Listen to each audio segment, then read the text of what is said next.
dengan kita memberikan pengetahuan yang cukup kepada calon pengantin, tidak hanya calon ibu saja, tetapi juga calon bapak, maka seseorang atau pasangan ini akan mampu untuk memutuskan bahwa dia akan melaksanakan IMD dan juga ASI eksklusif, sehingga tidak akan mudah terpengaruh dengan promo-promo yang ada di lapangan, seperti itu. Dan juga ketika kita sudah memberikan pengetahuan tersebut, pengetahuan tentang gizi, maka Catin juga pasti akan lebih siap untuk memberikan MPASI pada bayinya, pada anaknya, seperti itu. Nah, ya dalam jangka waktu yang panjang nantinya pasti calon pengantin itu akan menjadi ini ya, orang yang lebih dewasa, yang lansia, sehingga ini di siklus ini seseorang akan mampu mendampingi tumbuh kembang cucu dan ya tidak membebani keluarganya, seperti itu. Nah, jadi kembali lagi ya ke target atau strategi untuk mencegah terjadinya stunting tadi adalah dengan mengedukasi calon pengantin, gitu kan. Nah, sebenarnya yang perlu kita perhatikan juga, entah itu kita sebagai calon pengantin atau nanti ketika kita bertemu dengan calon pengantin, adalah salah satunya adalah terkait dengan usia atau umur siap menikah, gitu ya. Mungkin kalau misalnya teman-teman di sini saya tanya gitu ya, kamu sudah siap nikah belum gitu ya? Kalau yang belum menikah, kira-kira jawabannya apa? Apakah ya siap siap banget gitu, saya sudah ayo sekarang, besok juga boleh gitu ya? Atau masih mikir, nggak tahu ya, masih nantilah gitu ya, masih belum tahu, atau belum ada jodohnya belum datang, atau mungkin masih ingin berkarir, jalan-jalan keliling dunia dan lain sebagainya.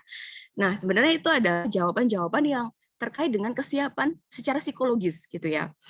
Memang pendewasaan atau perkembangan psikologis seseorang itu tidak ada kaitannya dengan apa namanya, usia ya. Artinya ada juga orang yang masih berusia muda tapi pemikirannya sudah sangat dewasa, sudah siap, sudah ya punya pemikiran yang matang, sehingga itu tidak menjadi salah satu tolak ukur untuk dikatakan siap atau siap menikah, karena sebenarnya banyak faktor yang perlu kita pertimbangkan untuk ya menuju kehidupan yang berikutnya atau menuju ke jenjang pernikahan.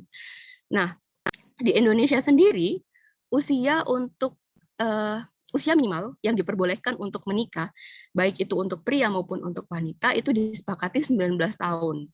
Ini adalah peraturan baru ya di tahun 2019, karena di tahun sebelumnya usia minimal menikah untuk orang Indonesia itu adalah 16 tahun gitu. Nah, ini dibuat lebih tua. Kenapa? Karena ternyata berdasarkan riset yang sudah banyak dilakukan, usia 19 tahun ini adalah usia yang dirasa paling cocok untuk sebagai usia minimal menikah, karena terkait dengan kematangan emosional dan fisiologis orang-orang di Indonesia.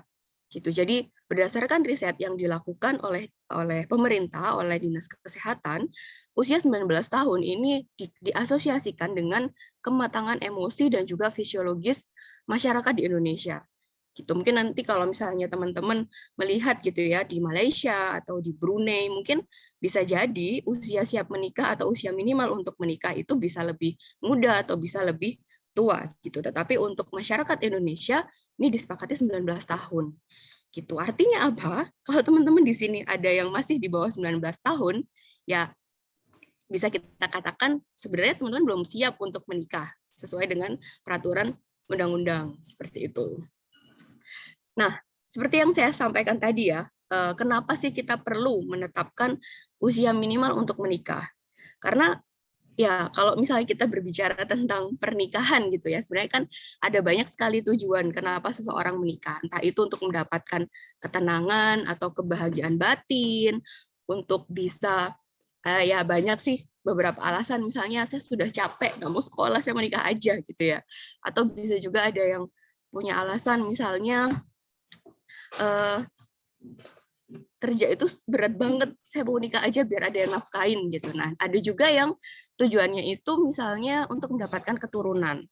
Nah, dan pasti ketika kita menikah gitu ya, pasti ada keinginan untuk ya mendapatkan keturunan gitu, sehingga kesiapan untuk menikah itu tidak hanya kita lihat dari satu sisi saja. Artinya tidak bisa kita lihat hanya dari satu sisi ekonominya atau kematangan psikologisnya, tetapi juga terkait dengan kematangan organ reproduksinya atau secara fisiologis. Gitu. Kenapa? Karena berdasarkan penelitian memang organ reproduksi wanita itu sudah bisa dikatakan aktif atau bisa hamil dan melahirkan ketika wanita itu haid pertama kali, gitu ya. Misalnya ada anak A atau ibu A, calon ibu A haid usia 14 tahun. Sebenarnya memang organ reproduksinya memang sudah aktif, tetapi kematangan organ reproduksinya itu baru bisa dicapai pada usia 18 tahun. Artinya apa? Kalau misalnya pada usia yang kurang dari 18 tahun, kemudian seseorang ini hamil, maka banyak sekali resiko-resiko kesehatan yang bisa muncul. Misalnya resiko terjadinya keguguran lebih tinggi, preeklamsi juga bisa lebih tinggi, sehingga itu akan mengancam jiwa ibu dan juga janinnya. Gitu. Nah, sehingga ada ini penetapan usia minimal untuk menikah tersebut, yaitu minimal adalah 19 tahun gitu ya, karena ini adalah umur terbaik untuk seseorang itu bereproduksi gitu. Nah, setelah usia 35 tahun, ini adalah usia-usia yang juga beresiko. Kalau misalnya seseorang hamil atau ingin mendapatkan keturunan, karena ya banyak sekali resiko yang didapatkan, misalnya adanya kecacatan akibat gangguan pada kromosom, atau juga bisa berkaitan dengan preeklamsi seperti itu, dan itu yang tidak kita harapkan gitu. Nah, mungkin teman-teman di sini ada yang bertanya-tanya gitu ya. Zaman dulu tuh kan orang-orang juga nikahnya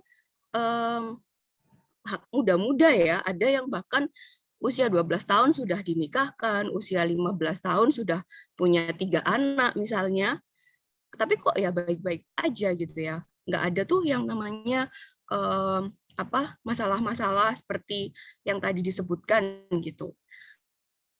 Nah, itu kan yang kita bayangkan ya, itu yang kita mungkin kita lihat di kehidupan sehari-hari kita seperti itu. Nah, tapi kita tidak bisa membohongi data, teman-teman. Jadi surveillance yang dilakukan oleh pemerintah dari tahun 1990-an, 1990-an itu menunjukkan bahwa pada tahun tersebut sebelum disepakati adanya usia minimal menikah, angka kematian ibu dan bayi ini cukup tinggi. Jadi kalau kita lihat di sini dari pada tahun angka kematian ibu ya pada tahun 1991 ini mencapai 390 orang per 100.000 kelahiran. Artinya apa? Ini cukup tinggi ya, dan kemudian diikuti dengan ya memang ada tren penurunan meskipun sedikit fluktuatif gitu ya. Nah, memang data-data untuk kematian ibu tidak terlalu update, tapi kalau misalnya kita lihat di sini tren angka kematian balita itu juga cenderung menurun seiring berjalannya waktu. Artinya di sini pada tahun 1990-an, di mana banyak sekali pernikahan dini, orang-orang yang menikah muda, kasus kematian ibu dan bayi itu cukup tinggi, gitu. Dan itu yang tidak kita harapkan, gitu kan. Nah, bandingkan dengan tahun-tahun yang berikutnya di tahun 2017, di mana sudah ada peraturan usia saat itu, tapi sudah cukup menunjukkan adanya penurunan angka kematian gitu. Nah, sebenarnya kalau misalnya kita lihat ya, teman-teman, jika dipaksakan gitu ya, artinya nggak apa-apa deh, saya mau kok insya Allah saya sehat, jadi saya nggak akan nggak akan mengalami dampak-dampak buruknya gitu ya. Nah, sebenarnya kalau dipaksakan untuk menikah terlalu dini, sebenarnya seseorang itu akan beresiko mengalami masalah-masalah kesehatan yang cukup beragam. Mungkin kita tidak meraih calon ibu, kita tidak langsung merasakan gitu ya, tetapi dampak kesehatan yang bisa muncul ini tidak hanya bisa kita rasakan saja, tetapi juga akan diterima atau berdampak pada bayi ataupun keturunan kita, seperti itu. Salah satu dampak yang cukup dampak kesehatan yang bisa muncul bagi diri si ibu adalah salah satunya beresiko mengalami kanker serviks.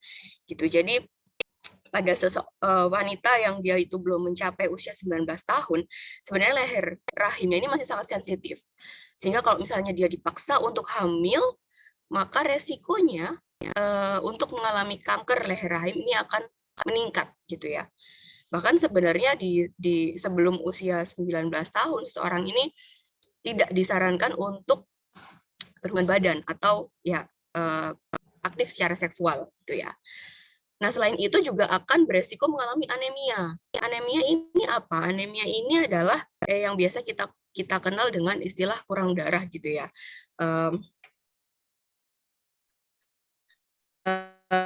Di sini kasus anemia pada wanita di Indonesia ini tergolong sangat tinggi, khususnya pada remaja usia 15-18 tahun. Kenapa? Karena makannya itu masih kurang baik gitu ya, masih kalau berdasarkan riset yang dikeluarkan oleh Riskesdas, mereka masih kurang beragam konsumsi makanan hariannya, sehingga resiko atau kasus anemia ini cukup tinggi pada remaja. Bayangkan kalau misalnya mereka atau remaja yang berada di usia 15-18 tahun ini yang mengalami anemia dipaksa untuk segera menikah dan hamil. Nah, di situ akan banyak sekali masalah-masalah yang bisa muncul, seperti misalnya dia akan punya resiko perdarahan, dan itu bisa mengancam jiwa si ibu juga ya. Kemudian juga anemia yang terjadi pada bayinya, atau ada kelahiran prematur, keguguran, dan juga berat badan bayinya bisa kurang gitu ya. Nah, selain untuk ya itu tadi, selain dampak untuk dirinya sendiri, dia juga bisa merugikan anak dan keturunannya gitu. Seperti yang tadi saya sampaikan, wanita yang dia itu mengalami anemia, dia akan punya resiko untuk melahirkan bayi dengan berat badan lahir yang rendah gitu. Dan ini akan memicu masalah kesehatan pada anak ketika dia beranjak dewasa. Misalnya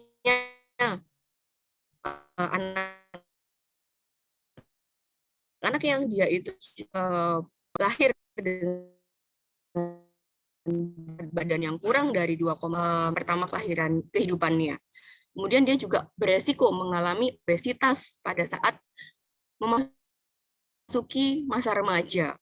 Dan kalau misalnya ini terjadi pada wanita, ya wanita ini juga beresiko mengalami anemia gitu. Sehingga ini akan membentuk suatu siklus gitu ya. Anak yang tadinya lahir dengan berat badan yang rendah, dia akan beresiko mengalami anemia di kemudian hari. Sehingga ketika dia hamil, dia akan beresiko untuk melahirkan anak dengan berat badan lahir yang rendah gitu. Sehingga ini akan menjadi perputaran atau siklus yang akan berlanjut terus dari generasi ke generasi seperti itu.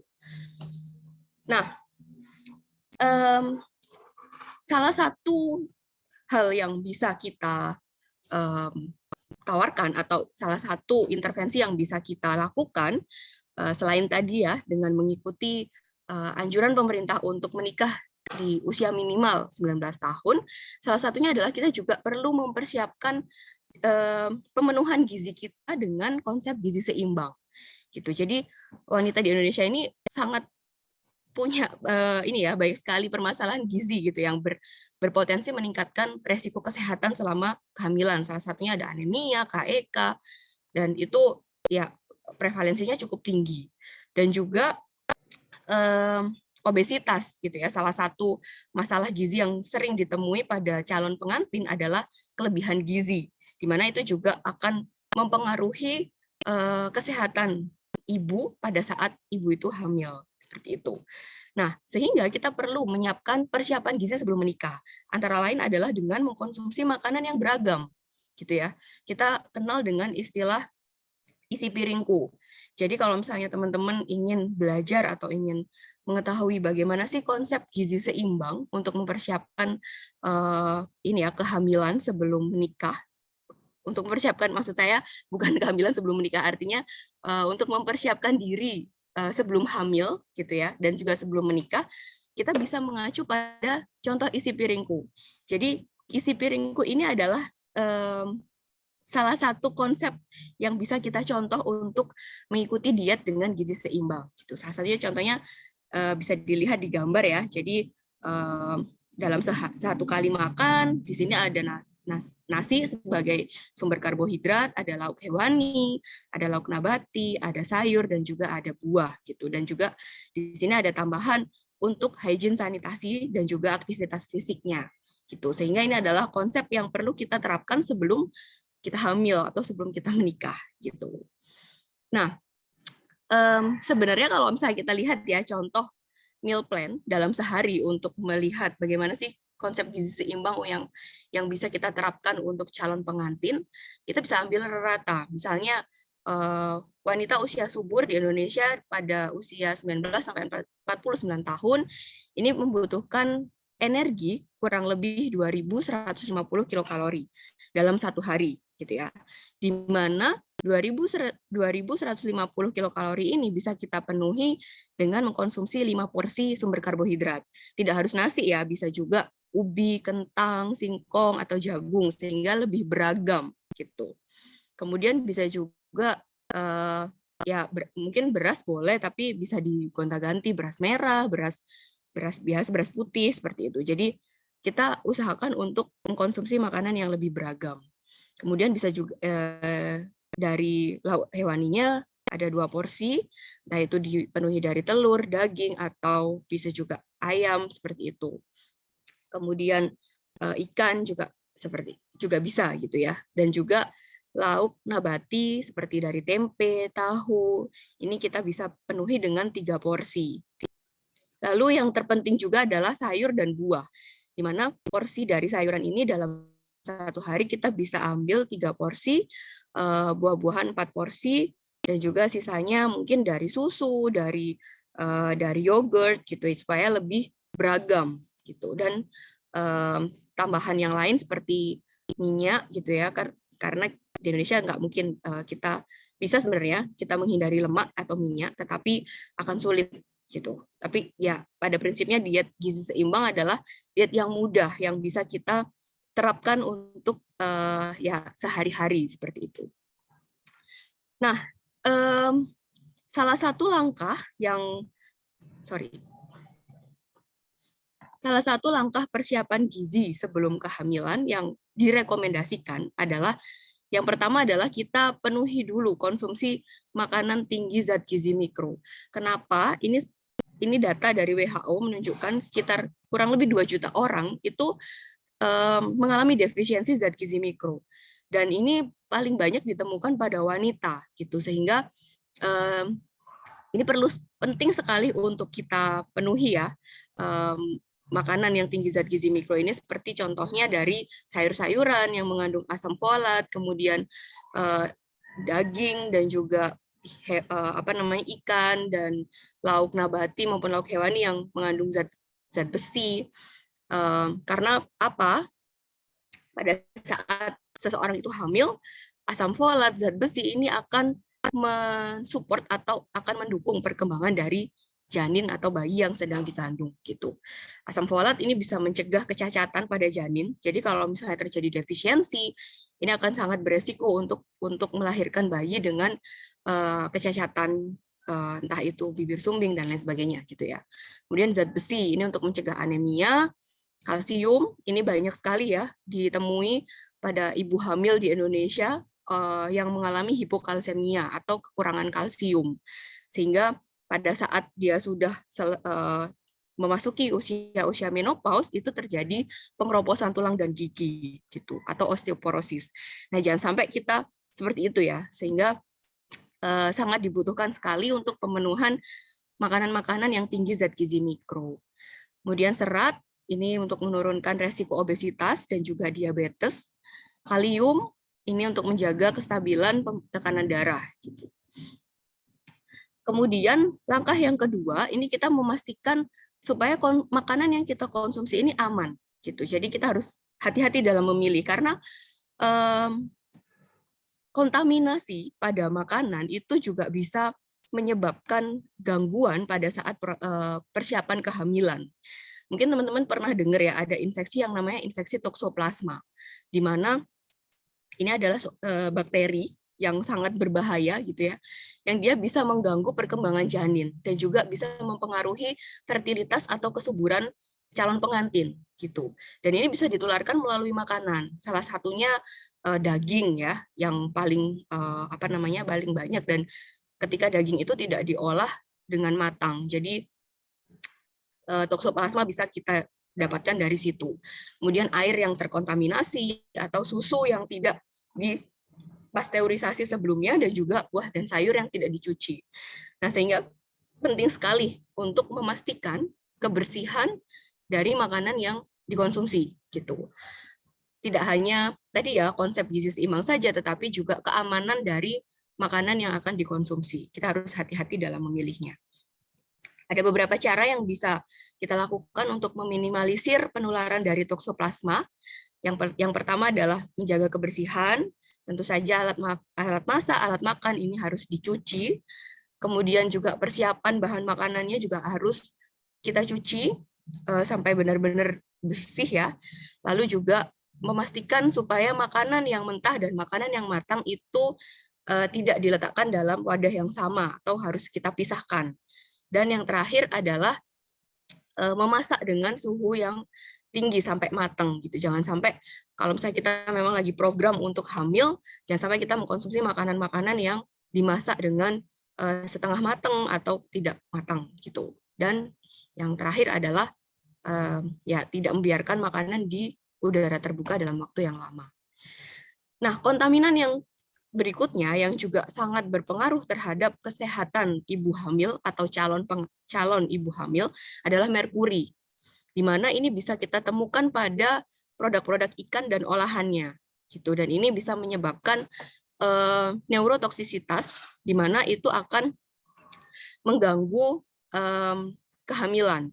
Dan ini bisa menyebabkan salah satunya adalah keguguran atau janin meninggal di dalam kandungan, seperti itu.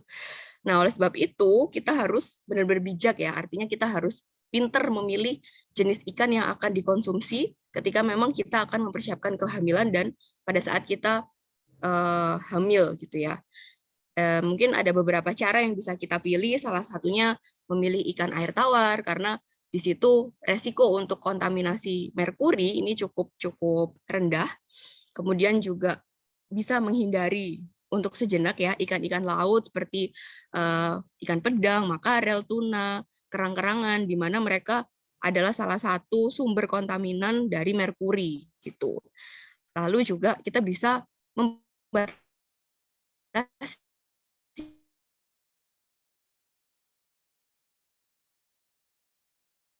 konsumsi dari ikan. Misalnya boleh kita makan tetapi dibatasi misalnya. Nah, itu tadi ya mungkin langkah-langkah yang bisa kita lakukan untuk mengedukasi calon pengantin supaya lebih siap dalam mempersiapkan kehamilan nantinya. Jadi catin yang siap atau calon pengantin yang siap ini akan melahirkan generasi yang lebih hebat gitu, supaya kualitas hidup di generasi berikutnya itu akan lebih baik dibandingkan generasi yang saat ini. Mungkin itu ya dari saya, nanti akan ada diskusi di akhir. Terima kasih untuk waktunya. Saya kembalikan ke moderator.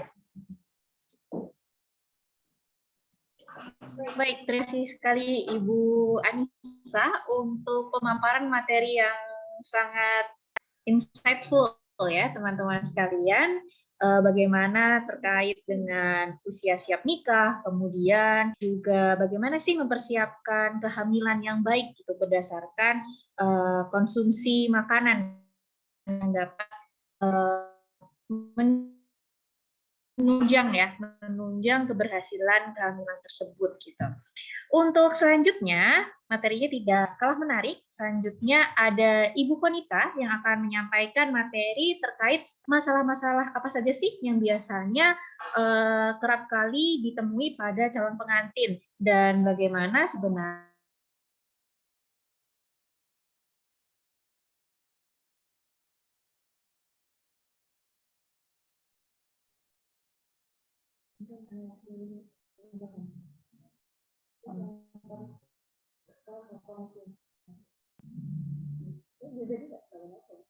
Oke, iya.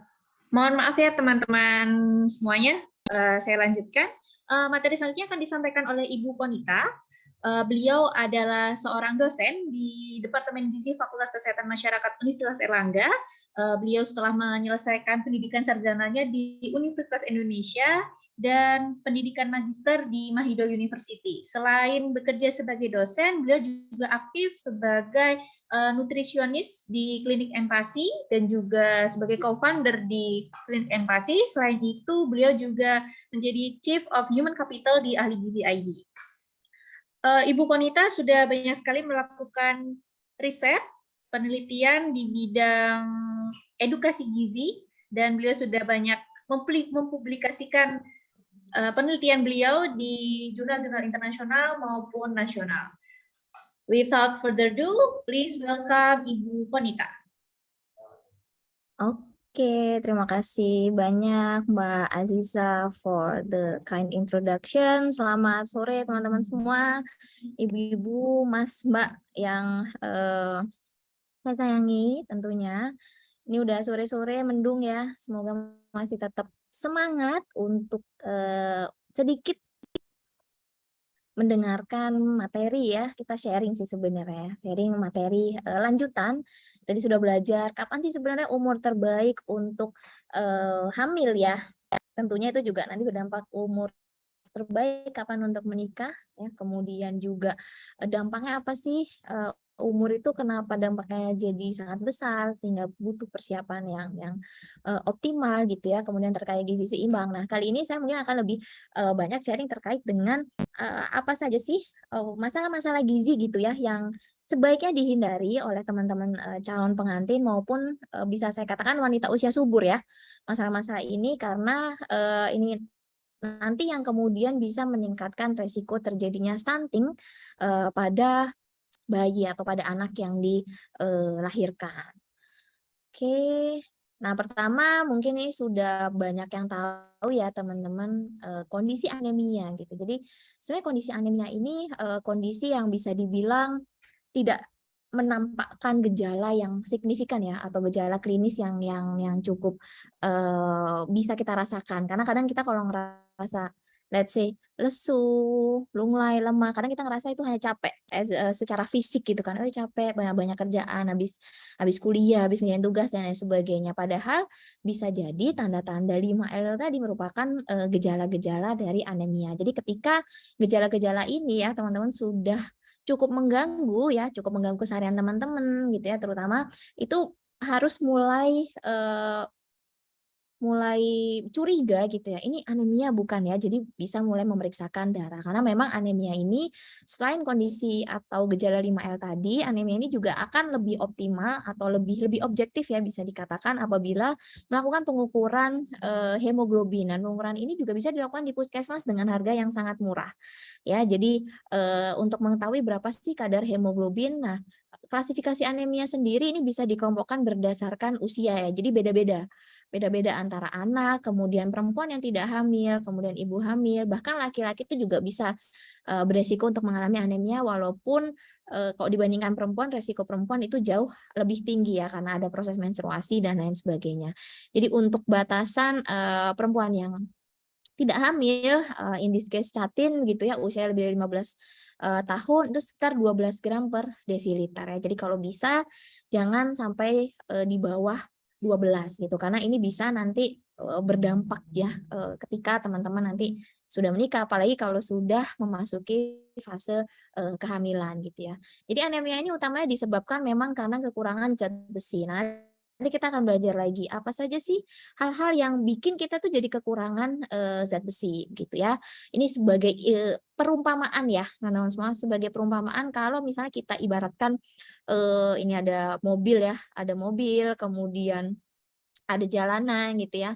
Hemoglobin ini mobilnya, gitu. Oksigen ini penumpangnya. Nah, kalau misalnya mobilnya ini kurang dari jumlah penumpangnya, ya, otomatis penumpangnya ini nggak bisa diangkut ya, nggak bisa diangkut nih ke kemanapun gitu ya, dia nggak bisa diangkut kemanapun. Atau kalau misalnya dalam hal ini penumpang itu seperti zat gizi gitu ya, karena hemoglobin ini juga bertugas untuk mentransport zat gizi gitu ya. Jadi kalau zat gizinya itu nggak sampai ke organ atau target organ yang diperuntukkan gitu ya, otomatis nanti juga akan organ tertentu bisa saja mengalami kekurangan gizi gitu ya. Dan ini juga nantinya akan berdampak kalau misalnya pada catin ya, kemudian memasuki kehamilan, nanti janinnya bisa jadi menjadi kekurangan zat gizi seperti itu. Nah, apa saja sih tadi yang menyebabkan kekurangan zat besi gitu ya, khususnya pada catin. Yang pertama ini adalah faktor yang bisa dikatakan tidak bisa dimodifikasi, yaitu kehilangan darah pada saat menstruasi ya. Kita tidak bisa memodifikasi, dalam artian kita kok nggak bisa ya kemudian kita nggak menstruasi, itu kan malah nggak sehat ya, istilahnya malah infertil gitu kan. Jadi ini adalah sesuatu hal yang tidak bisa dimodifikasi, sehingga kita bisa berfokus pada hal-hal yang bisa dimodifikasi yang menyebabkan terjadinya anemia defisiensi besi. Apa saja itu? Yang pertama, kurang mengkonsumsi makanan sumber zat besi. Ya, jadi makanan sumber zat besi itu sebenarnya dibagi menjadi dua, ada hem dan non-hem. Hem ini biasanya yang berasal dari protein hewani, sedangkan yang non-hem ini biasanya berasal dari protein nabati dan juga telur. Jadi untuk protein hewani seperti daging merah ya, terutama daging-daging yang berwarna merah ini kaya sekali akan kandungan zat besi, dan jenis hem ini lebih mudah diserap. Jadi bioavailabilitasnya jauh lebih tinggi dibandingkan yang non-hem ya. Jadi ini yang pertama. Kemudian yang kedua, mengalami sakit infeksi. Ya, sakit infeksi ini contohnya seperti cacingan gitu ya, sehingga ini mungkin ibaratnya itu justru zat besinya itu bukan ditujukan untuk kita gitu ya, tapi justru untuk si kuman penyebab infeksinya ini tadi gitu. Jadi ini juga bisa menyebabkan kandungan zat besi di dalam tubuh kita mengalami penurunan. Kemudian berkaitan dengan asupan yang juga bisa kita modifikasi ya, adalah kekurangan asam folat dan vitamin B12. Jadi selama konsumsi kita sebenarnya berada pada paling tidak mendekati lah ya prinsip gizi seimbang, insya Allah kekurangan asam folat dan vitamin B12 ini tidak terjadi. Nah, untuk kurang asam folat sendiri ini biasanya juga banyak ya diperbaiki melalui suplementasi, terutama pada calon pengantin. Salah satu zat gizi mikro yang penting juga untuk dalam tanda kutip ditimbun gitu ya, salah satunya adalah asam folat. Nah, yang terakhir ini ya, ini banyak sekarang penelitian yang mengarah ke arah sini ya, penyebab dari zat besi, kekurangan zat besi atau anemia salah satunya adalah kondisi kegemukan. Ya, nah ini sangat menarik ya untuk kemudian bisa kita dalami gitu ya. Karena kenapa? Kalau misalnya orang obesitas itu kan berarti gizi lebih ya, tapi ternyata dia juga beresiko anemia. Artinya pada satu individu ini mengalami masalah gizi ganda gitu. Jadi nggak cuma satu, dia ngeborong, nggak cuma satu, dia ngeborong dua masalah gizi. Selain gemuk juga terjadi anemia. Nah, ini coba saya jelaskan secara mudah ya, karena nanti rumitnya bisa teman-teman kita bisa bantu untuk melampirkan papernya. Ini salah satu postingan Instagram ya dari American Society for Nutrition, di mana dia meneliti apakah kemudian transfer zat besi gitu ya dari ibu hamil yang mengalami anemia itu juga bisa mempengaruhi bisa mempengaruhi kandungan zat besi pada janin gitu ya. Jadi kemudian ini seperti tadi saya katakan banyak sekali sekarang mulai didalami gitu ya, karena dampaknya itu sudah diteliti itu sampai ke ininya blood-nya gitu ya. Jadi ini masih di dalam kandungan tapi ini sudah bisa diteliti ya karena kecanggihan teknologi. Nah, sekarang saya mungkin pindah ke yang sebelah kanan ini ya, teman-teman. Jadi ini adalah gambaran apa sih kemudian yang bisa menjelaskan ya, mekanisme apa sih yang kemudian bisa menjelaskan kenapa pada kondisi overweight maupun obesitas di mana kandungan adiposanya itu tinggi ya. Jadi di sel lemak di adipose tisu ini tinggi, kemudian dia menghasilkan penanda peradangan ya, inflamatory sitokin. Nah, kemudian akan rilis zat yang namanya hepsidin. Ya, hepsidin. Nah, apa sih kemudian hepsidin ini jahat atau baik gitu ya? Ternyata hepsidin ini fungsinya bisa dikatakan negatif gitu ya. Kenapa? Karena di sini hepsidin ini justru seperti memblok transport dari zat besi yang akan ditransport ke jaringan. Seperti itu ya. Jadi kalau misalnya kita ibaratkan lagi tadi ya, mobil kemudian jalan ke berbagai organ tujuannya, dia ini bikin macet gitu ya si kumunya si hepsidin ini sehingga transport zat besinya itu tidak bisa dilakukan ya. Jadi dia sangat menghalangi rilis dari zat besi ke dalam plasma. Kalau terganggu rilis ini ya, fungsi transport dari zat besi tersebut akhirnya ya tidak bisa dikeluarkan gitu kan ya, dampaknya yang mengalami anemia. Padahal bisa jadi sebenarnya pada orang yang obesitas possibly asupannya itu tidak mengalami kekurangan gitu ya, tapi karena tinggi jaringan sel lemaknya gitu ya, akhirnya hepsidin yang dihasilkan juga tinggi. Oke, itu tadi ya terkait dengan anemia. Ini mungkin praktikal bagi teman-teman calon pengantin, gimana sih mengetahui atau bagaimana sih kita mencegah kondisi anemia ya.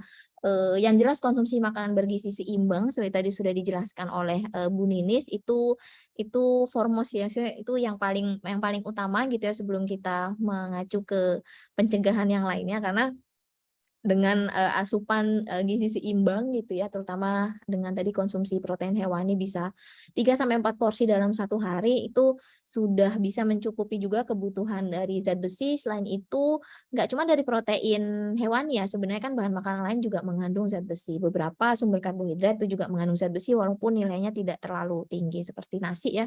Konsumsi kita sehari-hari sebenarnya nggak hanya karbohidrat gitu di dalamnya, tapi ada zat besi juga dalam jumlah yang memang lebih rendah dibandingkan protein hewani seperti itu.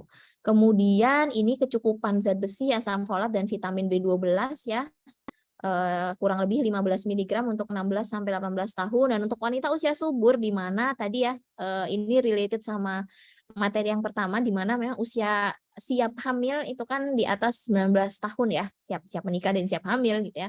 Di atas 19 tahun sehingga kebutuhan zat besinya itu juga mengalami peningkatan ya. Jadi ini juga untuk mengantisipasi apabila sudah terjadi kehamilan sehingga anemia itu karena kalau anemia sudah terjadi pada masa kehamilan otomatis intervensinya juga akan lebih sulit gitu ya dibandingkan sebelum hamil atau pada saat fase calon pengantin gitu ya. Ini tadi saya jelaskan sudah untuk makanan sumber zat besi heme, ini yang non heme ya, sayur-sayuran berdaun hijau, dark leafy vegetables. Kemudian untuk asam folat ini juga sama, sayuran berdaun hijau, kemudian beberapa sumber pangan hewani seperti telur, daging, dan untuk vitamin B12 ini mostly sebenarnya kalau vitamin B12 itu dari produk hewani ya. Jadi siapa yang kemudian calon pengantin yang beresiko untuk mengalami defisiensi vitamin B12 adalah calon pengantin yang melakukan pola diet vegan. Ya, jadi untuk yang menjalankan pola diet vegan, suplementasi itu menjadi alternatif solusi. Tapi kalau teman-teman tidak vegan gitu ya, ya suplementasi belum begitu dibutuhkan untuk yang vitamin B12 ini. Tapi di produk kita, produk fermentasi ya, tempe itu juga sebenarnya mengandung vitamin B12. Oke, kemudian hal lain yang perlu diperhatikan adalah membatasi konsumsi teh dan kopi setelah makan. Nah, ini kayaknya sudah menjadi ini ya kebiasaan kita semua, terutama mungkin teman-teman Catin yang dari Jawa ya.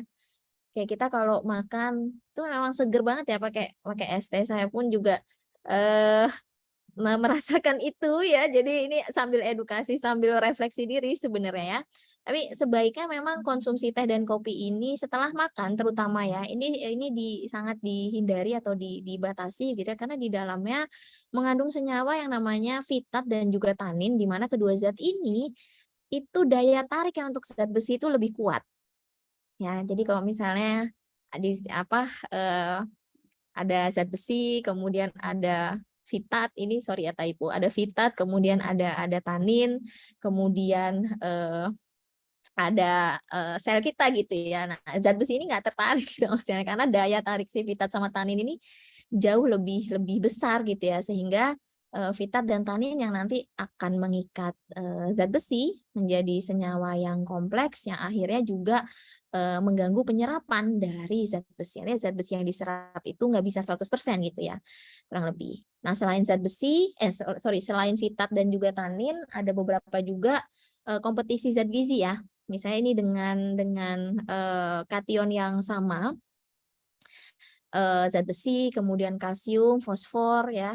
Ini juga bisa saling berkompetisi, tapi sebenarnya kompetisi ini tidak akan sampai menyebabkan defisiensi sebenarnya. Hanya dianjurkan untuk tidak mengkonsumsi secara bersamaan maksudnya dalam satu waktu yang bersamaan. Misalnya ya, makan besarnya itu di situ ada dagingnya. Kemudian itu tidak dianjurkan setelah makan tuh langsung minum susu misalnya atau minum teh. Nah, itu yang tidak dianjurkan. Nanti dijeda sekitar 2-3 jam setelah itu baru dikonsumsi. Kemudian kalau ada zat-zat yang mengganggu penyerapan zat besi, maka ada juga pasti zat-zat yang mendorong penyerapan dari zat besi. Apa itu? Yaitu vitamin C gitu. Jadi vitamin C dan zat besi ini jodoh ya, bisa dibilang jodohnya nih vitamin C sama zat besi ini, karena saling melengkapi. Artinya vitamin C ini bisa membantu atau meningkatkan penyerapan dari zat besi. Begitu ya. Beberapa contoh sumber makanan sumber vitamin C ada pepaya. Yang paling tinggi sebenarnya ada di sini ya, di jambu biji.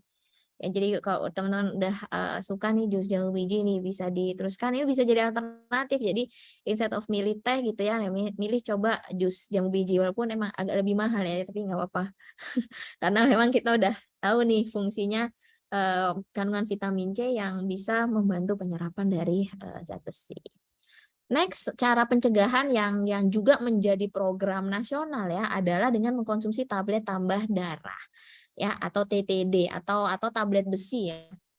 Macam-macam, tapi biasanya kita kenal dengan istilah tablet tambah darah ini. Jadi tablet tambah darah ini bisa diberikan atau teman-teman bisa dapat secara gratis ya, teman-teman Catin yang masih duduk di bangku SMP, SMA terutama, itu bisa mendapatkan TTD secara gratis.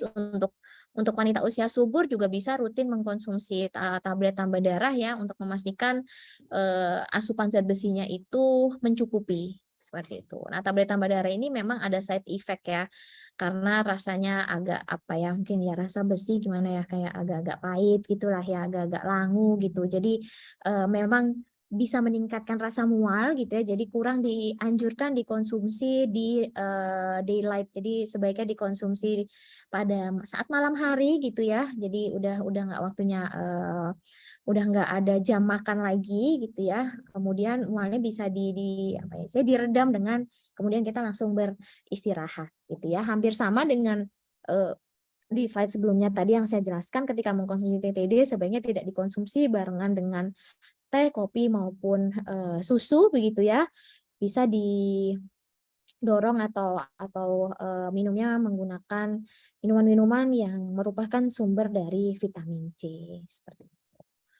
Oke, kemudian yang kedua adalah pencegahan kurang energi kronik ya. Ini saya ingat dulu kata-kata salah satu profesor saya gitu ya, bilang kalian jangan menikah kalau lilanya itu belum 23,5 gitu ya. Jadi emang ditunggu dulu ya, belum 23,5 jangan menikah dulu gitu ya. Nah, itu jokes, tapi sebenarnya itu ada pesan di baliknya gitu, bahwa kondisi kekurangan energi kronik dan juga underweight yang dilihat dari indeks massa tubuh itu juga bisa meningkatkan resiko kekurangan gizi pada janin yang berdampak pada BBLR atau berat bayi lahirnya rendah ya nanti dampak jangka panjangnya terjadi stunting seperti itu. Ya, jadi kurang energi kronik itu dinilai dari lingkar lengan atas.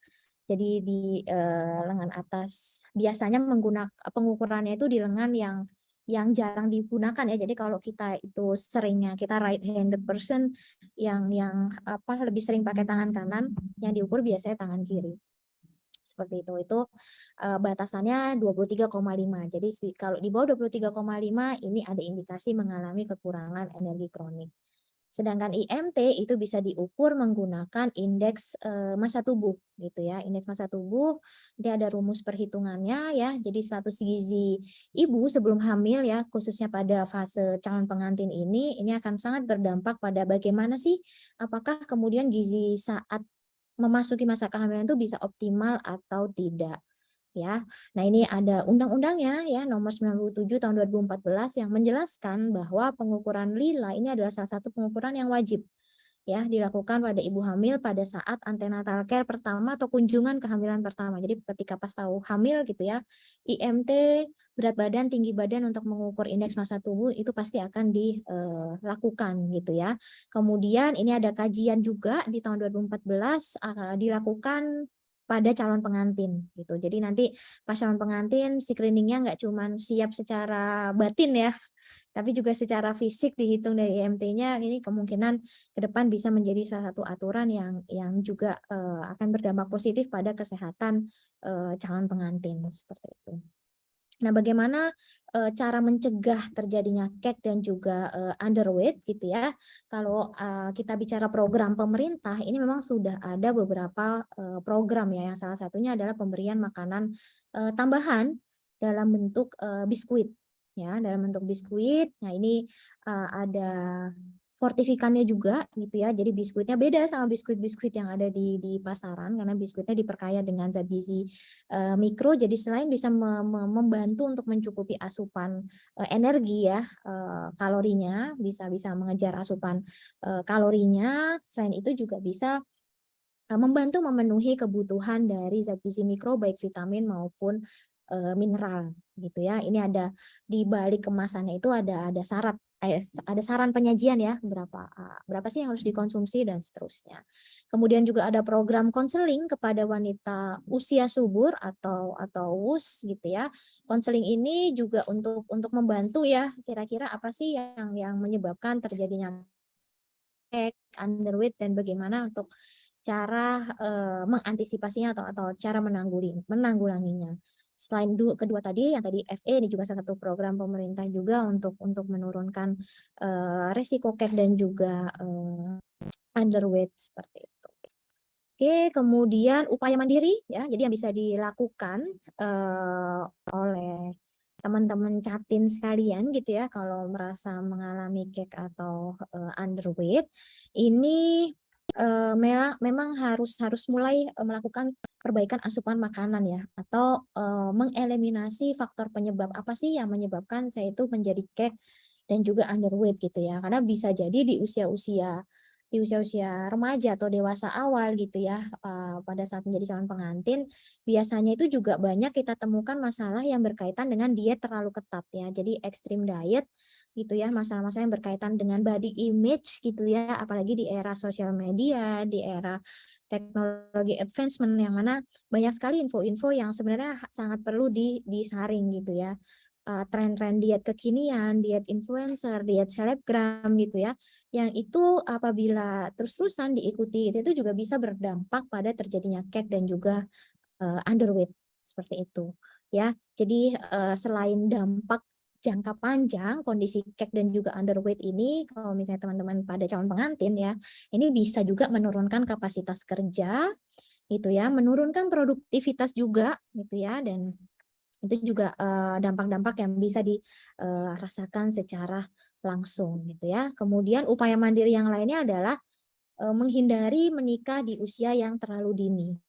Ya, jadi menghindari menikah di usia yang terlalu dini, apalagi sudah mengalami cake atau underweight kemudian menikah di usia dini, itu udah double kill ya istilahnya. Udah resikonya itu udah apa ya istilahnya tumpuk-tumpuk gitu ya. Jadi nggak cuma satu tapi udah banyak faktor resikonya yang nanti bisa meningkatkan terjadinya stunting pada anak yang dilahirkan.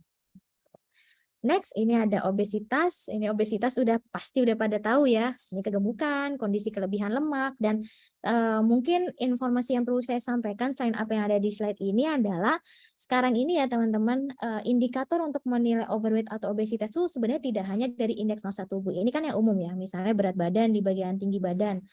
Misalnya berat badannya 70, tinggi badannya 175 cm, dijadikan meter dulu baru dikuadratkan jadi 22,9, kemudian kita lihat 22,9 ini kalau berdasarkan kategorinya ini masuk mana sih? Oh, sudah masuk kategori gemuk gitu ya, atau overweight gitu ya. Tapi ada cara kedua yaitu dengan mengukur massa lemak tubuh ya, atau persen body fat gitu ya, di mana banyak juga sebenarnya catin-catin remaja-remaja atau dewasa yang terlihat kurus gitu ya secara IMT, tapi ternyata massa lemaknya itu di atas 30% untuk perempuan.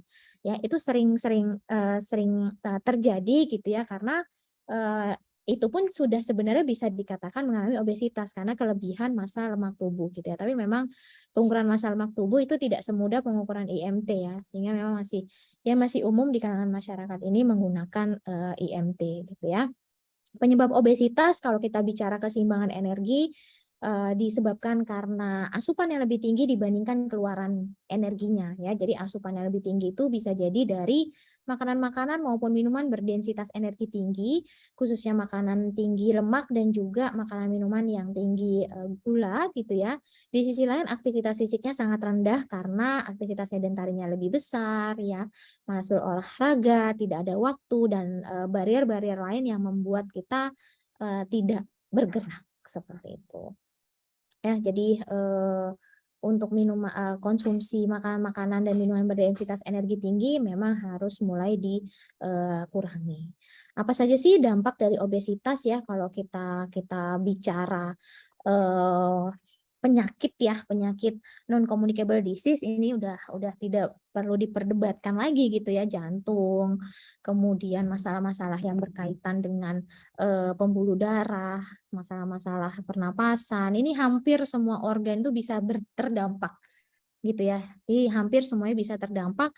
Tetapi kalau penyakit degeneratif ini memang datangnya nggak 1-2 hari ya teman-teman. Jadi nggak misalnya sekarang obesitas terus besok langsung sakit jantung ya, nauzubillah min dzalik ya. Tapi enggak ya, ini butuh perjalanan penyakitnya atau fisiologisnya itu nggak berjalan dengan waktu yang sangat cepat.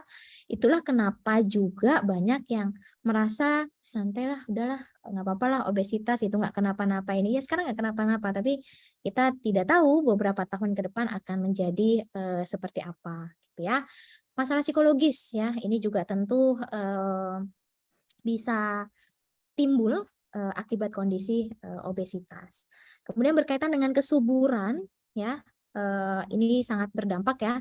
Peningkatan IMT atau indeks massa tubuh atau kondisi obesitas bisa menurunkan jumlah sel telur yang berkualitas, kemudian kesulitan saat kehamilan, terus tadi ya kondisi kekurangan zat besi atau anemia, penurunan kesuburan, gangguan hormonal, dan juga tingkat keguguran yang lebih tinggi. Sedangkan pada laki-laki ini bisa menurunkan kualitas hubungan seksual, menurunkan kualitas sel sperma, ya, gangguan hormonal juga gitu ya, dan juga meningkatkan kejadian infertilitas bisa karena terganggunya proses spermatogenesis atau pembentukan sperma, atau bisa juga membuat motilitas sperma itu menjadi menurun. Nah, ini ya publikasi obesitas dan juga PCOS. Kalau misalnya teman-teman mungkin yang sudah menikah lebih familiar dengan terms PCOS ini. Jadi polycystic ovary syndrome ini kondisi di mana memang sel telurnya itu bisa dihasilkan gitu ya dalam jumlah yang cukup besar, tetapi tidak bisa matang gitu ya. Jadi sel telurnya tidak matang. Akibatnya apa kok sel telurnya tidak matang ya? Dia tidak bisa untuk dibuahi ya. Akhirnya tidak terjadilah pembuahan gitu ya. Akhirnya mungkin istilah yang sering kita dengar itu jadi sulit hamil. Itu ya. Ini ada beberapa mekanisme yang bagaimana sih kemudian obesitas itu bisa meningkatkan resiko PCOS. Salah satunya memang karena kondisi obesitas, meningkatkan kondisi resistensi insulin, di mana resistensi insulin ini nanti memicu terjadinya hiperandrogenism, ya, ini yang menyebabkan kemudian produksi estrogennya itu meningkat, gitu ya. Kemudian ada aktivitas-aktivitas hormonal lain yang menurun seperti seks hormon, ya, dan lain sebagainya yang berujung pada PCOS dan kesulitan hamil. Nah, ini tentunya tidak kita harapkan. Ya, jadi kita harus merubah pola hidup supaya tidak obesitas, ya, mengurangi minuman-minuman yang berdensitas energi tinggi, terutama yang kemarin lagi trending topik, ya. Saya nggak sebut merek ya, takut disomasi ya teman-teman. Jadi ya yang kemarin lagi trendy tinggi gula gitu ya. Sebenarnya nggak hanya merek tersebut ya, banyak merek-merek lain, minuman-minuman lain yang juga tinggi gula. Ya memang harus sangat dibatasi gitu ya. Dan kalau misalnya mau menurunkan berat badan gitu ya, kita kan gemuk nggak 1-2 hari ya. Misalnya makan kelebihan 1-2 hari terus besoknya gemuk kan tidak ya. It's a proses gitu ya. Jadi untuk menurunkannya pun juga membutuhkan proses. Nah, itu yang mungkin perlu ditekankan. Jadi jangan diet ketat ya. Lakukan defisit kalori secara baik ya, sekitar 300 sampai 500 kalori per hari. Jadi kalau dari materinya Bu Ninis tadi kebutuhan kita sekitar 2150 ya. Terus kita mau menurunkan berat badan dikurangi 500, jadi kita tinggal konsumsi 1650 saja gitu ya. Targetnya hanya setengah sampai 1 kilogram per minggu ya. Oke, kemudian ini merubah gaya hidup ya. Pola tidur juga harus dijaga. Ini berdasarkan usianya, usia 18 sampai 40 tahun itu disarankan 7 sampai 8 jam. 12 sampai 18 tahun, kalau mungkin ada teman-teman yang di range usia ini itu sekitar 8 sampai 9 jam. Kemudian untuk aktivitas fisik kuncinya itu sebenarnya di konsistensi ya. Jadi kalau bisa konsisten melakukan aktivitas fisik atau olahraga gitu ya. Jangan hanya 1 atau 2 hari saja gitu ya, terus habis itu berhenti. Jadi yang penting konsisten untuk melakukan. Nah, mungkin ada teman-teman laki-laki di sini atau cuman Pak Domi ya yang laki-laki di sini ya? Kalau ada yang laki-laki ini sedikit mungkin ya penjelasan, mungkin ada yang udah tadi beberapa saya lihat di kolom chat udah ada yang menikah juga ya. Jadi ini mungkin sedikit tambahan informasi nanti bisa di-share ke suaminya gitu ya. Sebenarnya kalau aspek gizi terhadap infertilitas laki-laki itu apakah juga berpengaruh? Jawabannya iya gitu ya. Ini setidaknya saya itu mengambil dari satu publikasi yang menjelaskan 9 hasil penelitian ya yang menunjukkan bagaimana sih kemudian gizi itu bisa berperan pada fertilitas laki-laki gitu ya. Yang pertama konsumsi rendah lemak ya, atau di sini disebutkan beberapa jenis bahan makanannya itu low fat dairy intake. Ini bisa meningkatkan konsentrasi dari sperma dan juga progressive motility. Jadi pergerakan spermanya juga diperbaiki gitu dengan konsumsi lemak yang tidak terlalu tinggi. Kemudian ada beberapa bahan makanan lain yang ternyata dampaknya negatif terhadap proses pembentukan sperma maupun morfologi spermanya. Itu contohnya ada proses meat ya. Proses meat itu contohnya ya seperti burger, bacon, sosis dan lain sebagainya gitu ya. Ini juga sama proses meat. Kemudian diet-diet yang berpengaruh justru diet-diet yang tadi rendah lemak, kemudian tinggi akan antioksidan. Ya, tinggi akan antioksidan, contohnya adalah tinggi cukup asupan buah dan juga sayur ya, whole grains juga gitu. Ini ada sedikit mekanisme bagaimana ya kemudian overall effect of diet and nutrition on spermatogenesis atau pembentukan sperma gitu ya. Jadi dari unhealthy diet nanti mengarah ke obesitas. Ini ada ekspansi dari adiposit ya. Tentunya dengan peningkatan adiposit seperti tadi yang terjadi pada saat di awal kita bahas soal zat besi, ini otomatis akan meningkatkan radikal bebas gitu ya, oxidative stress, kemudian kondisi dari unhealthy diet dan juga obesitas ini bisa meningkatkan leptin, kemudian toksikan-toksikan yang larut lemak, kemudian kolesterol dan menurunkan kadar hormon testosteron dan meningkatkan estrogen ya, karena memang prekursor estrogen ini dari lemak salah satunya. Kemudian memberi sinyal kepada hormon pada kelenjar ya, kelenjar untuk kemudian mempengaruhi produksi dari sperma. Ya, bahkan kalau kondisi ini, peningkatan ROS ini adalah penanda dari radikal bebas ya. Kalau kadar ROS di dalam tubuhnya ini meningkat, bisa jadi karena unhealthy diet sama perilaku, contohnya perilaku merokok, ini bisa menghancurkan DNA sperma. Ya, jadi dampaknya bisa memang sangat serius baik pada perempuan maupun pada laki-laki. Oke, mohon maaf Mbak Ica kalau kelebihan itu yang bisa saya sampaikan. Terima kasih. Terima kasih sekali Ibu Konita untuk informasinya yang sangat komprehensif ya. Lengkap sekali teman-teman dijelaskan oleh Ibu Konita bagaimana sih suatu defisiensi zat gizi itu sangat berpengaruh gitu ya terhadap persiapan calon pengantin seperti itu. Oke, sepertinya di kolom chat kita sudah punya banyak sekali pertanyaan yang akan kita bicarakan sama-sama dengan para pembicara kita, tapi sebelumnya mari kita foto bersama dulu ya, teman-teman. Oke, di sini di layar saya ada 4 slide. Kita mulai dari slide pertama dulu. Mungkin teman-teman yang belum on kamera bisa menyalakan kameranya. Ya. Oke, untuk slide pertama saya hitung sampai hitungan ketiga ya. 1, 2, 3. Oke, terima kasih untuk slide pertama. Kita pindah untuk slide kedua, dokumentasinya. Oke, please be ready. Slide kedua. 1, 2, 3. Oke. Oh, ternyata di sini ada 3 slide aja. Oke, for the last slide. Slide ketiga. Boleh dinyalakan dulu kameranya, teman-teman. Oke, 1, 2, 3. Oke, terima kasih teman-teman. Oke, selanjutnya kita akan ke sesi tanya jawab. Sebelumnya bisa teman-teman sambil isi post test ya.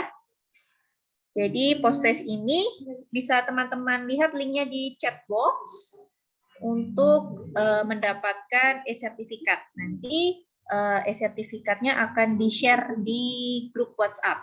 Jika teman-teman yang sudah mendaftar tapi belum masuk ke grup WhatsApp, bisa langsung kontak ke narah hubung yang ada di poster ya.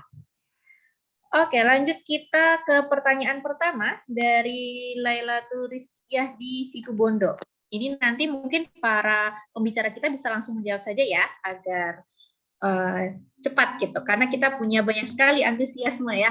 Pertanyaannya banyak sekali, lumayan. Oke, yang pertama, bagaimana sih cara meningkatkan lingkar lengan atas gitu, selain dari mengatur pola makan sesuai dengan gizi seimbang?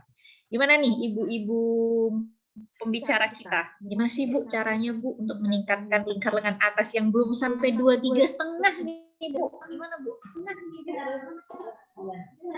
Mungkin harus mungkin harus stres dulu ya. Bercanda ini jawaban. Ya, berhubung kami di Surabaya sedang azan, kita dengarkan azan maghrib terlebih dahulu ya teman-teman. Mohon ditunggu.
Ya.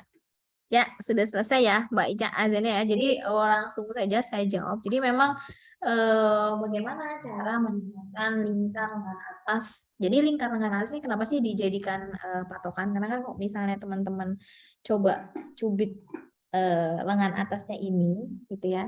Itu kan ada bagian yang kok dicubit nggak sakit, tapi ada yang sakit ya. Kalau misalnya dicubit itu sakit, biasanya itu udah kena ototnya. Karena di sini ada simpanan ada simpanan otot dan juga ada penanda simpanan energi gitu ya dalam bentuk lemak. Jadi kalau misalnya mau meningkatkan lilanya ya memang harus kebalikan dari yang overweight sama obesitas tadi, ada defisit kalori. Kalau ini penambahan jumlah kalori gitu. Jadi sebenarnya kalau kita di gizi itu ya teman-teman, kalau misalnya bicara intervensi apa yang terbaik itu memang kita harus melakukan asesmen terlebih dahulu. Jadi kalau bisa, ini tadi pertanyaan dari Mbak siapa ya, Cak?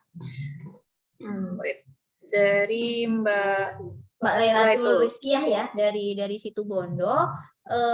Sebaiknya dicatat terlebih dahulu ya, dilakukan asesmen diet yang sudah dilakukan sehari-hari itu apa saja gitu ya, apa saja diet yang sudah dilakukan, kemudian kita bisa mengintervensi dari situ. Misalnya kita mau menambahkan 300 sampai 500 kalori, bahan makanan mana yang masih kurang di hasil asesmen itu yang bisa kita tambahkan. Sebenarnya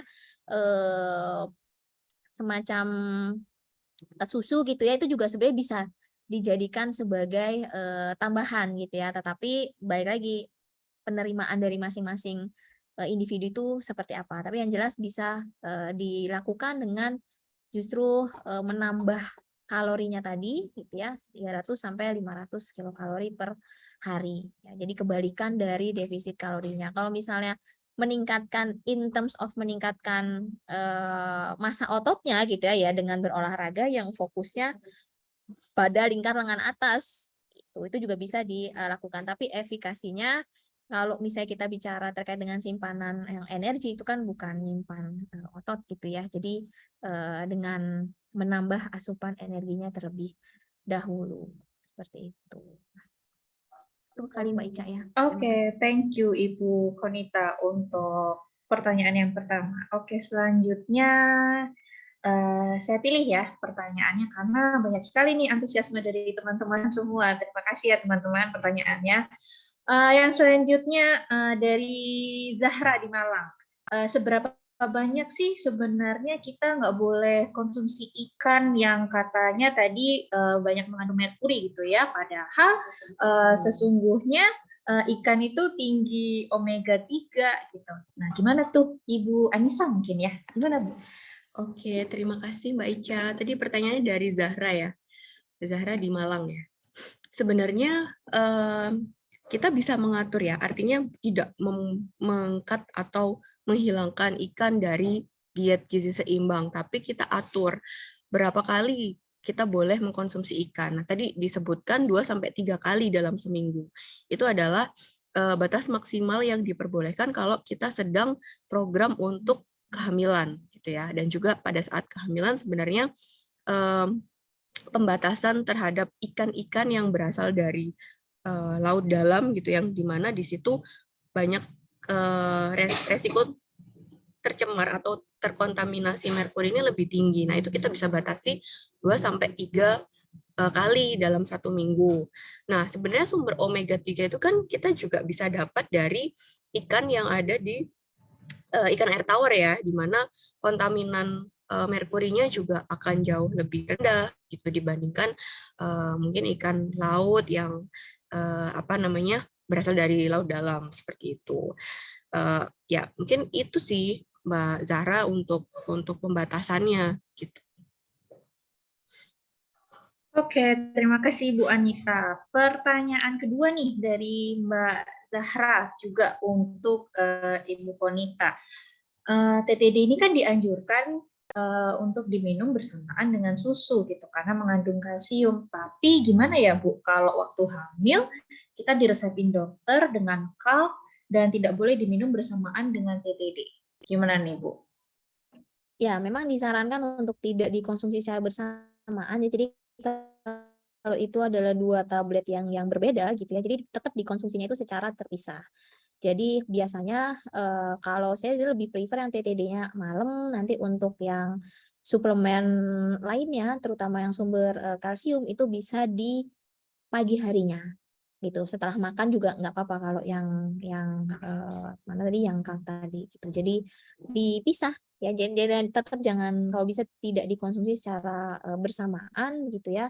Tapi sekali lagi tadi kalau kompetisi zat gizi ya, Mbak Zara, ini ada beberapa yang dari sumber yang mana saya baca. Jadi kalau kompetisi zat gizi itu sebenarnya tidak kemudian sampai menyebabkan defisiensi yang berat gitu, karena tubuh ini juga memiliki sinyal bahwa kemudian mana nih yang diprioritaskan untuk diserap gitu ya dengan adanya kompetisi tersebut. Karena bagaimanapun ya ketika kita mengkonsumsi gizi seimbang itu juga sebenarnya ada beberapa kompetisi zat gizi yang memang itu wajar gitu ya terjadi. Jadi tidak kemudian untuk apa ya istilahnya kita takut dengan adanya tersebut. Nah, kita berusaha untuk meminimalisir kompetisi tersebut dengan mengkonsumsi 2 tablet tersebut secara terpisah atau di 2 waktu yang berbeda, satu pagi, satunya malam, karena TTD yang biasanya bikin mual ya, jadi sebaiknya di malam hari seperti itu, Mbak.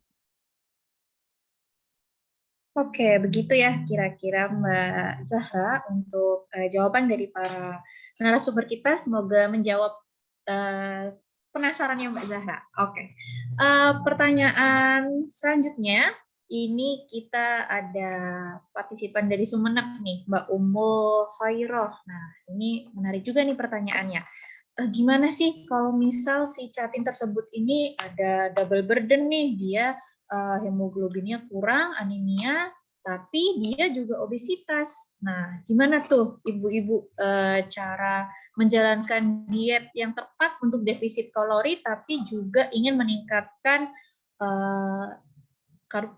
zat besi gitu. Silahkan.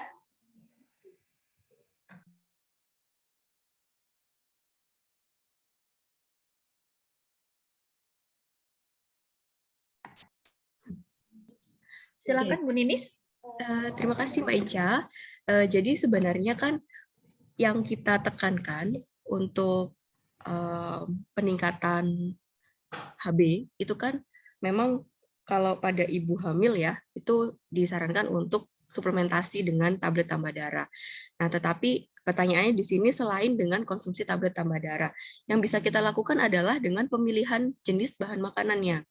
Karena sebenarnya kan diet defisit kalori itu adalah mengurangi energi yang masuk ke dalam tubuh ya. Artinya misalnya yang harusnya tadi 2150, kita bisa kurangi bisa sampai 1600 gitu. Tetapi untuk bahan makanannya kita bisa pilih bahan makanan yang kira-kira dia tinggi zat besi, asam folat dan juga vitamin B12 gitu, di mana itu adalah mikronutrien atau zat gizi mikro yang dibutuhkan untuk meningkatkan hemoglobin gitu ya. Jadi meskipun beliaunya atau seseorang itu menjalani diet defisit kalori, sebenarnya itu tidak berhubungan juga dengan penurunan atau pengurangan kebutuhan zat gizi mikronya gitu. Jadi kita tetap bisa memenuhi dengan pemilihan bahan makanan yang tepat gitu. Misalnya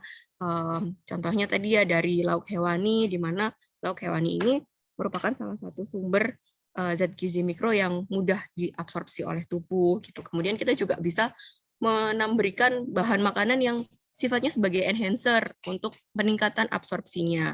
Gitu. Kita juga bisa memberikan pilihan bahan makanan yang rendah zat anti gizinya sehingga absorpsi dari tadi ya mikronutrien ini bisa dimaksimalkan seperti itu.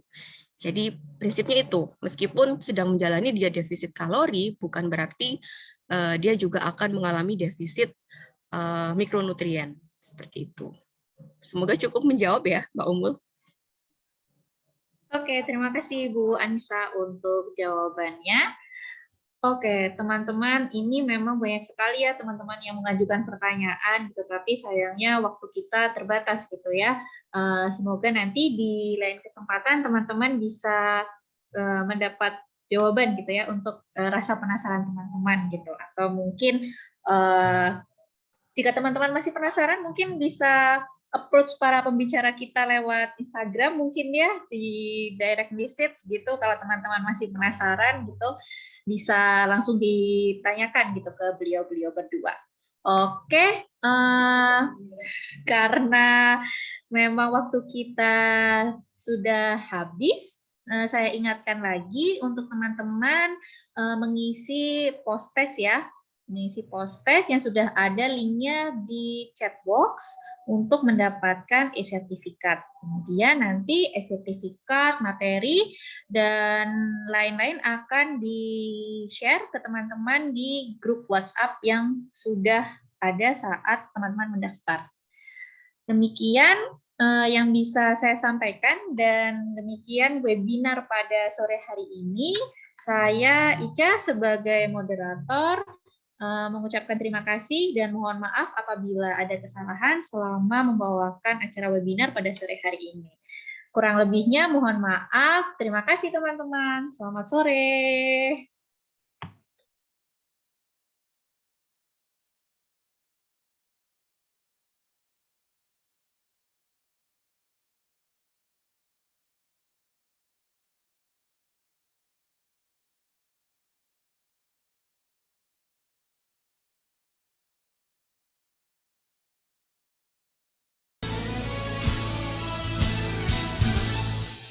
Ayo kita makan yang beragam, membiasakan perilaku hidup sehat, rajin berolahraga, jaga berat badan, itulah 4 pilar gizi seimbang.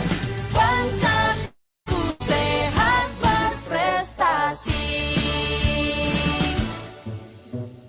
Tahukah kamu, kekurangan gizi itu tak baik, tak baik.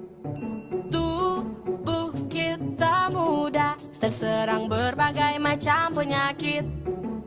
Protein, karbohidrat, vitamin